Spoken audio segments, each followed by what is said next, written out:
The Pilgrim's Progress in the Similitude of a Dream, the second part. Courteous companions, some time since, to tell you my dream that I had of Christian the Pilgrim and of his dangerous journey towards the celestial country was pleasant to me and profitable to you.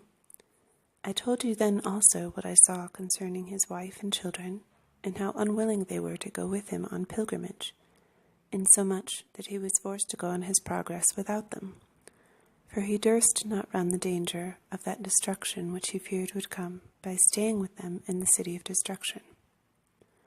Wherefore, as I then showed you, he left them and departed. Now it hath so happened, through the multiplicity of business, that I have been much hindered and kept back from my wonted travels into those parts whence he went, and so could not till now obtain an opportunity to make further inquiry after whom he left behind, that I might give you an account of them. But having had some concerns that way of late, I went down again thitherward.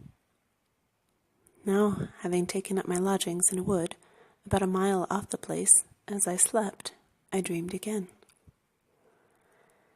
And as I was in my dream, behold, an aged gentleman came by where I lay, and because he was to go some part of the way that I was travelling, methought I got up and went with him. So as we walked, and as travellers usually do, it was as if we fell into discourse, and our talk happened to be about Christian and his travels, for thus I began with the old man. "Sir," said I, "what town is that there below, that lieth on the left hand of our way?" Then said Mr. Sagacity, for that was his name, "It is a city of destruction, a populous place, but possessed with very ill-conditioned and idle sort of people." "I thought that was the city," quoth I. "I went once myself through that town, and therefore know that this report you give of it is true." "Too true. I wish I could speak truth in speaking better of them that dwell therein." "Well, sir," quoth I, "then I perceive you to be a well-meaning man, and so one that takes pleasure to hear and tell of that which is good. Pray, did you never hear what happened to a man some time ago in this town whose name was Christian, that went on pilgrimage up towards the higher regions?"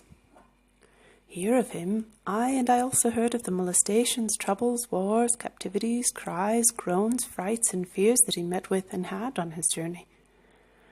Besides, I must tell you, all our country rings of him. There are but few houses that have heard of him and his doings, but have sought after and got the records of his pilgrimage. Yea, I think I may say that his hazardous journey has got a many well-wishers to his ways.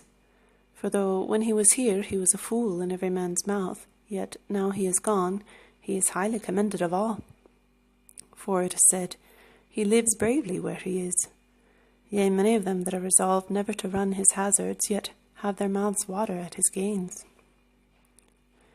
"They may," quoth I, "well think, if they think anything that is true, that he liveth well where he is, for he now lives at and in the fountain of life, and has what he has without labour and sorrow, for there is no grief mixed therewith.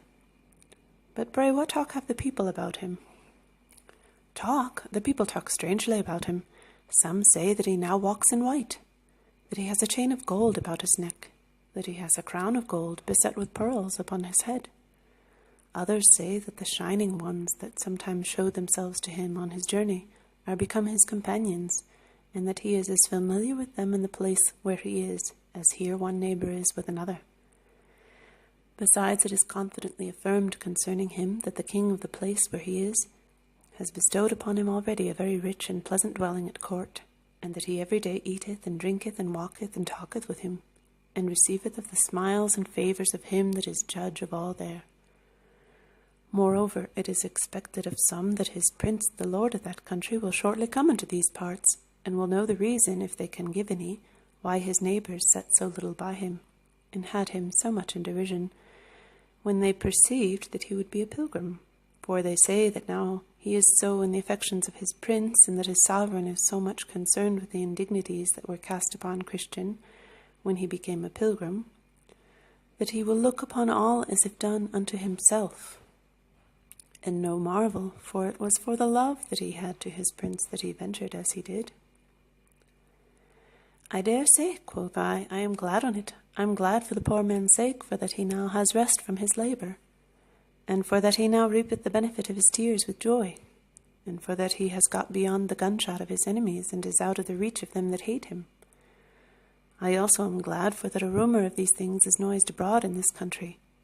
Who can tell but that it may work some good effect on some that are left behind? But pray, sir, while it is fresh in my mind, do you hear anything of his wife and children? Poor hearts, I wonder in my mind what they do. Who, Christiana and her sons? They are like to do as well as did Christian himself, for though they all played the fool at the first, and would by no means be persuaded by either the tears or entreaties of Christian, yet second thoughts have wrought wonderfully with them, so they have packed up and are also gone after him. Better and better, quoth I, but what, wife and children and all?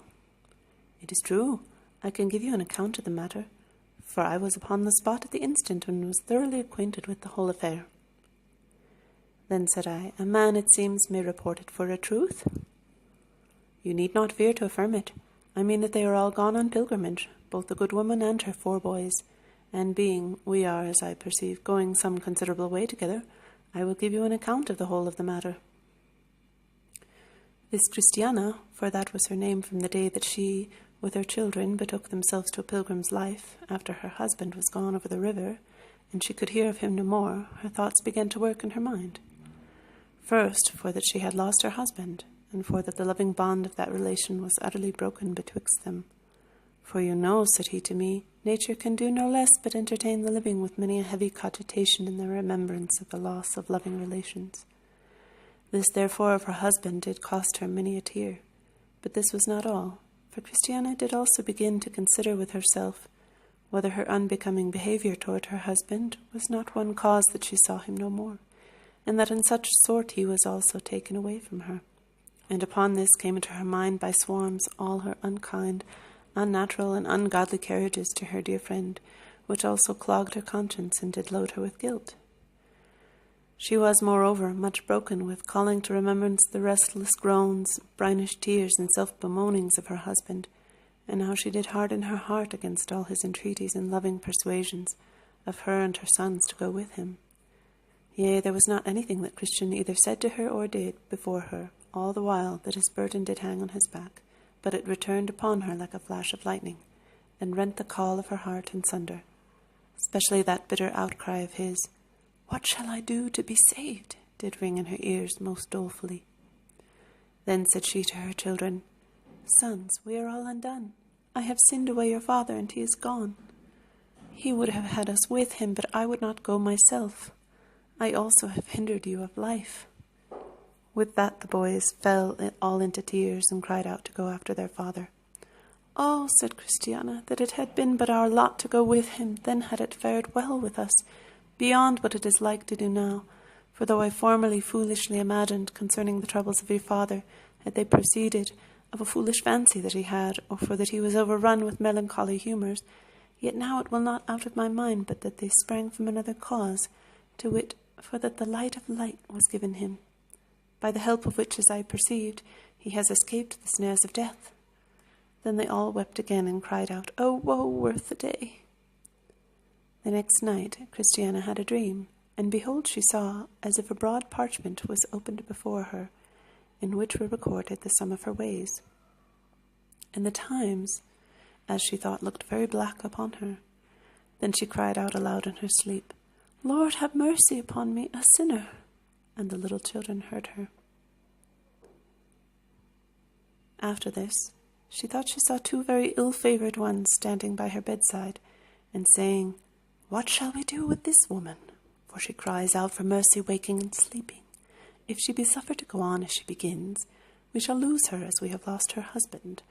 Wherefore we must, by one way or another, seek to take her off from the thoughts of what shall be hereafter, or else all the world cannot help it but she will become a pilgrim."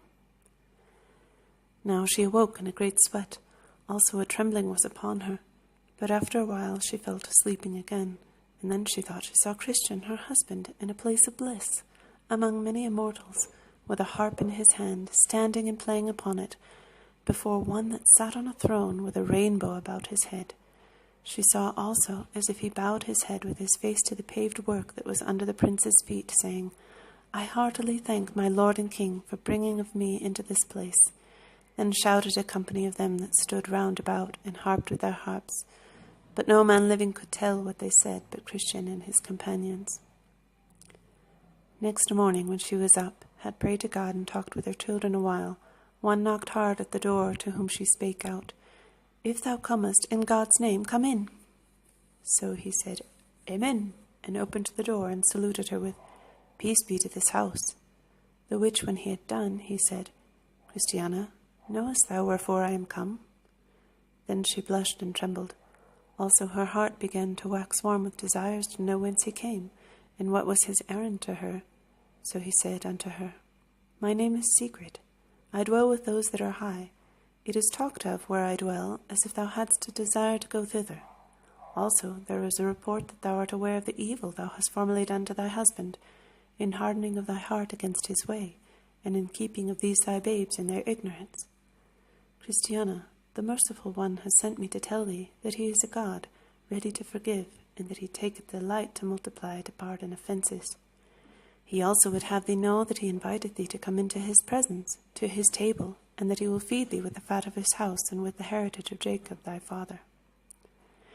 There is Christian thy husband, that was, with legions more, his companions ever beholding that face that doth minister life to beholders, and they will all be glad when they shall hear the sound of thy feet step over thy father's threshold. Christiana at this was greatly abashed in herself, and bowing her head to the ground, this visitor proceeded and said, Christiana, here is also a letter for thee, which I have brought from thy husband's king. So she took it and opened it, but it smelt after the manner of the best perfume. Also it was written in letters of gold. The contents of the letter was, that the king would have her do as he did, as did Christian her husband, for that was the way to come to his city, and to dwell in his presence with joy forever. At this the good woman was quite overcome, so she cried out to her visitor, Sir, will you carry me and my children with you, that we also may go and worship this king? Then said the visitor, Christiana, the bitter is before the sweet.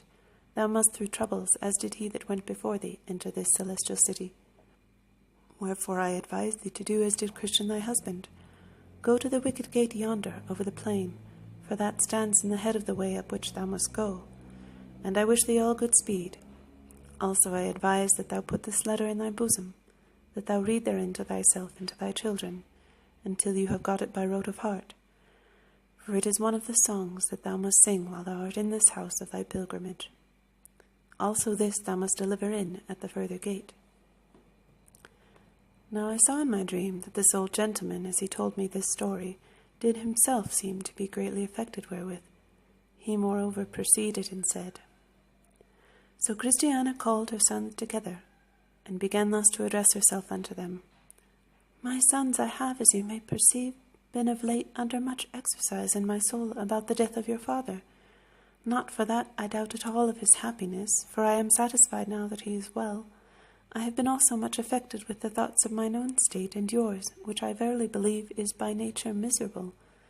My carriage is also to your father, and his distress is a great load to my conscience, for I hardened both my own heart and yours against him, and refused to go with him on pilgrimage.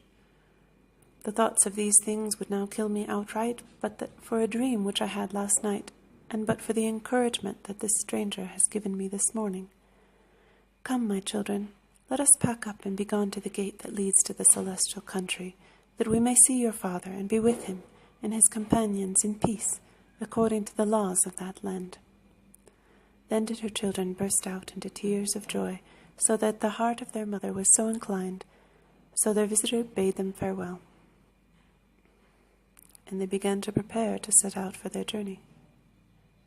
But while they were thus about to be gone, 2 of the women that were Christiana's neighbours came up to her house and knocked at her door, to whom she said as before, If you come in God's name, come in.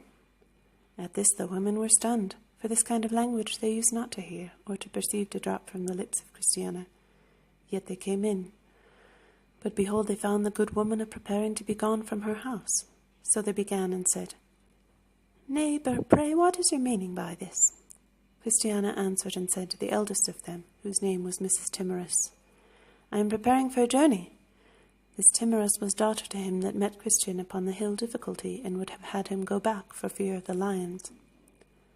For what journey, I pray you? Even to go after my good husband. And with that she fell a-weeping. I hope not so, good neighbour. Pray for your poor children's sakes. Do not so unwomanly cast away yourself. Nay, my children shall go with me. Not one of them is willing to stay behind. I wonder in my very heart what or who has brought you into this mind. Oh, neighbour, knew you but as much as I do, I doubt not but that you would go with me. Prithee, what new knowledge hast thou got that so worketh off thy mind from thy friends, and that tempteth thee to go nobody knows where? Then Christiana replied, I have been sorely afflicted since my husband's departure from me, but especially since he went over the river. But that which troubleth me most is my churlish carriages to him, when he was under his distress. Besides, I am now as he was then. Nothing will serve me but going on pilgrimage. I was a-dreaming last night that I saw him. Oh, that my soul was with him! He dwelleth in the presence of the king of the country. He sits and eats with him at his table. He is become a companion of immortals, and has a house now given him to dwell in, to which the best palaces on earth, if compared, seem to me to be but as a dunghill. The prince of the place has also sent for me, with promise of entertainment if I shall come to him. His messenger was here even now, and has brought me a letter which invites me to come. And with that she plucked out her letter and read it, and said to them, What now will you say to this? Oh, the madness that has possessed thee and thy husband, to run yourselves upon such difficulties! You have heard, I am sure, what your husband did meet with, even in a manner at the first step that he took on his way, as our neighbour Obstinate can yet testify, for he went along with him. Yea, and Pliable too, until they, like wise men, were afraid to go any further. We also heard, over and above, how he met with the lions, Apollyon, the shadow of death, and many other things. Nor is the danger that he met with at Vanity Fair to be forgotten by thee. For if he, though a man, was so hard put to it, what canst thou, being but a poor woman, do? Consider also that these 4 sweet babes are thy children, thy flesh and thy bones. Wherefore, though thou shouldest be so rash as to cast away thyself, yet for the sake of the fruit of thy body keep thou at home. But Christiana said unto her, Tempt me not, my neighbour. I have now a price put into my hand to get again, and I should be a fool of the greatest size if I should have no heart to strike in with the opportunity. And for that you tell me of all these troubles that I am like to meet with in the way, they are so far off from being to me a discouragement that they show I am in the right. The bitter must come before the sweet, and that also will make the sweet the sweeter. Wherefore, since you come not to my house in God's name, as I said, I pray you to be gone, and not to disquiet me farther. Then Timorous also reviled her, and said to her, Fellow, come, neighbour Mercy, let us leave her in her own hands, since she scorns our counsel and company. But Mercy was at a stand, and could not so readily comply with her neighbour, and that for a twofold reason. First, her bowels yearned over Christiana, so she said within herself, If my neighbour will needs be gone, I will go a little way with her and help her. Secondly, her bowels yearned over her own soul, for what Christiana had said had taken some hold upon her mind. Wherefore she said within herself again, I will yet have more talk with this Christiana, and if I find truth in life and what she shall say, myself with my heart shall also go with her. Wherefore Mercy began thus to reply to her neighbour Timorous. Neighbour, I did indeed come with you to see Christiana this morning, and since she is, as you see, a taking of her last farewell of her country, I think to walk this sunshine morning a little way with her, to help her on the way. But she told her not of the second reason, but kept that to herself. Well, I see you have a mind to go a-fooling too, but take heed in time and be wise. While we are out of danger, we are out, but when we are in, we are in. So Mrs. Timorous returned to her house, and Christiana betook herself to her journey. But when Timorous was got home to her house, she sent for some of her neighbours, to wit, Mrs. Bat's Eyes, Mrs. Inconsiderate, Mrs. Light Mind, and Mrs. Know-Nothing. So when they were come to her house, she falls to telling them of the story of Christiana and of her intended journey, and thus began her tale. Neighbours, having had little to do this morning, I went to give Christiana a visit, and when I came to the door, I knocked as you know is our custom, and she answered, If you come in God's name, come in. So in I went, thinking all was well, but when I came in, I found her preparing herself to depart the town, she and also her children. So I asked her what was her meaning by that, and she told me, in short, that she was now of a mind to go on pilgrimage, as did her husband. She told me also of a dream she had, and how the king of the country where her husband was had sent her an inviting letter to come thither. Then said Mrs. Know-nothing, What? Do you think she will go? Aye, she will, whatever come on't, and methinks I know it by this, for that which was my great argument to persuade her to stay at home, to wit, the troubles she was like to meet with in the way, is one great argument with her to put her forward on her journey. For she told me in so many words, The bitter goes before the sweet. Yea, and forasmuch as it so doth, it makes the sweet the sweeter. Mrs. Badsize. Oh, this blind and foolish woman, said she. Will she not take warning by her husband's afflictions? For my part, I see if he were here again, he would rest in content in a whole skin, and never run so many hazards for nothing. Mrs. Inconsiderate also replied, saying, Away with such fantastical fools from the town. A good riddance for my part, I say of her. Should she stay where she dwells and retain this her mind, who could live quietly by her? For she will either be dumpish or unneighbourly, or talk of such matters as no wise body can abide. Wherefore, for my part, I shall never be sorry for her departure. Let her go, and let better come in her room. It was never a good world since these whimsical fools dwelt in it. Then Mrs. Lightmind added as followeth, Come, put this kind of talk away. I was yesterday at Madam Wanton's, where we were as merry as the maids. For who do you think should be there but I and Mrs. Love the Flesh, and 3 or 4 more, with Mr. Lechery, Mrs. Filth, and some others. So there we had music and dancing, and what else was meet to fill up the pleasure. And I dare say my lady herself is an admirably well-bred gentlewoman, and Mr. Lechery is as pretty a fellow. By this time Christiana was got on her way, and Mercy went along with her. So as they went, her children being there also, Christiana began to discourse, and Mercy said, Christiana, I take this as an unexpected favour that thou shouldest set foot out of doors with me to accompany me a little in my way. Then said young Mercy, for she was but young, If I thought it would be to purpose to go with you, I would never go near the town any more. Well, Mercy, said Christiana, cast in thy lot with me. I well know what will be the end of our pilgrimage. My husband is where he would not be, but for all the gold in the Spanish mines. Nor shalt thou be rejected, though thou goest but upon my invitation. My husband is where he would not but be for all the gold in the Spanish mines. Nor shalt thou be rejected, though thou goest but upon my invitation. The king who hath sent for me and my children is one that delighteth in mercy. Besides, if thou wilt, I will hire thee, and thou shalt go along with me as my servant. Yet we will have all things in common betwixt thee and me, only go along with me. But how shall I be ascertained that I also shall be entertained? I had hope of this, but from one that can tell, I would make no stick at all, but would go, being helped by him that can help, though the way was never so tedious. Well, loving Mercy, I will tell thee what thou shalt do. Go with me to the wicket gate, and there I will further inquire for thee, and if there shalt not meet with encouragement, I will be content that thou shalt return to thy place. I also will pay thee for thy kindness which thou showest to me and my children, in thy accompanying us in our way, as thou dost. Then I will go thither, and will take what shall follow, and the Lord grant that my lot may there fall, even as the King of Heaven shall have his heart upon me. Christiana then was glad at her heart, not only that she had a companion, but also that she had prevailed with his poor maid to fall in love with her own salvation.